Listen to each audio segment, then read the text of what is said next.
सभी को नमस्कार। हम भारत के धरातलीय स्वरूप की बात कर रहे थे, भारत के भौतिक विभागों की बात कर रहे थे। हमने उत्तर में विशाल पर्वतमाला की बात की, हमने उत्तर के विशाल मैदान की बात की।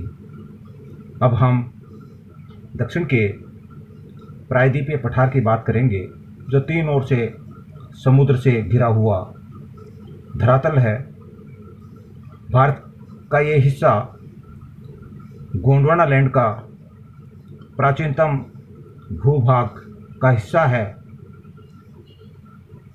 भूगर्भ शास्त्री प्राय इसको संतुलित अवस्था में मानते हैं, लेकिन लातूर और कोयना में जो भूकंप आया तो वैज्ञानिकों के सामने एक चुनौती आई, लेकिन फिर भी अधिकांश वैज्ञानिक इस भूभाग को संतुलित मानते हैं। अफ्रीका से अलग होने के कारण या अलग होने के बाद में यह रिफ्ट घाटी के रूप में अलग होता है, और इसी कारण से इसका जो पश्चिमी भाग है वो एकदम से धरातल से ऊपर उठा हुआ यह भूभाग है। इसका जब हम ढाल की बात करते हैं, पश्चिम से पूर्व की ओर ढाल देखने को मिलता है। नर्मदा नदी और ताप्ती नदी पूर्व से बहती हुई पश्चिम में अरब सागर में गिरती हैं, रिफ्ट घाटी में से प्रभावित होती हैं, और केवल ये दो ही नदियां ऐसी हैं जो भारत की जो डेल्टा का निर्माण नहीं करती हैं। एस्चुरी डेल्टा का निर्माण ये नदियां करती हैं।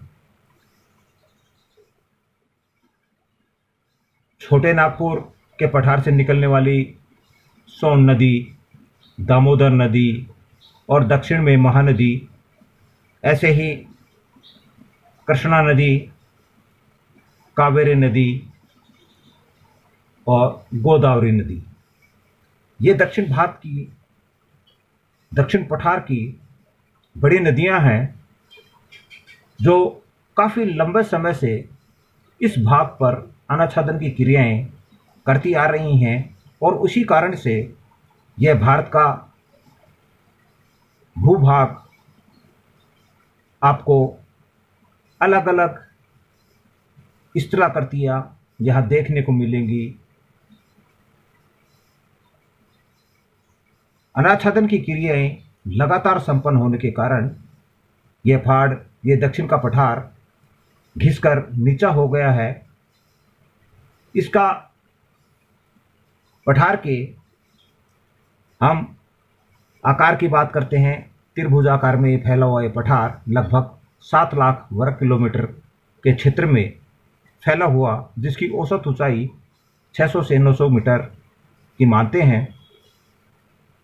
यह प्रायद्वीपीय पठार 6 भागों में मुख्य रूप से विभाजित है। अरावली श्रेणियाँ गुजरात और राजस्थान में यह रेगुलर श्रेणी के रूप में पाई जाती हैं सिंघाना तक, और उसके बाद में दिल्ली तक ये विच्छिन्न रूप में पाई जाती हैं, देखी जा सकती हैं। राजस्थान को दो लगभग बराबर भागों में विभाजित करती है अरावली श्रेणी। ठीक इसके दक्षिण पूर्व में मालवा का पठार, जो लावा निर्मित पठार है, काली मिट्टी के निक्षेप देखे जा सकते हैं, और सिंचाई के कारण यहाँ पर कृषि से संबंधित क्रियाएं अधिक देखी जा सकती हैं। बुंदेलखंड के पठार की बात करते हैं। भारत का सबसे विचित्र भूभाग चंबल नदी के आसपास का जो क्षेत्र है, वहाँ पर आपको बीहड़ देखने को मिलते हैं, गहरे खड्डे देखने को मिलते हैं। उत्खात भूमि के रूप में इसको जानते हैं, बेडलैंड के रूप में इसको जानते हैं। कृषि कार्य यहाँ नगण्य के बराबर होता है।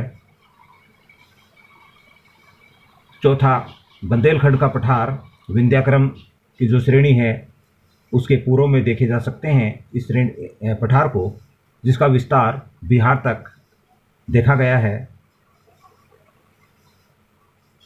छोटा नागपुर का पठार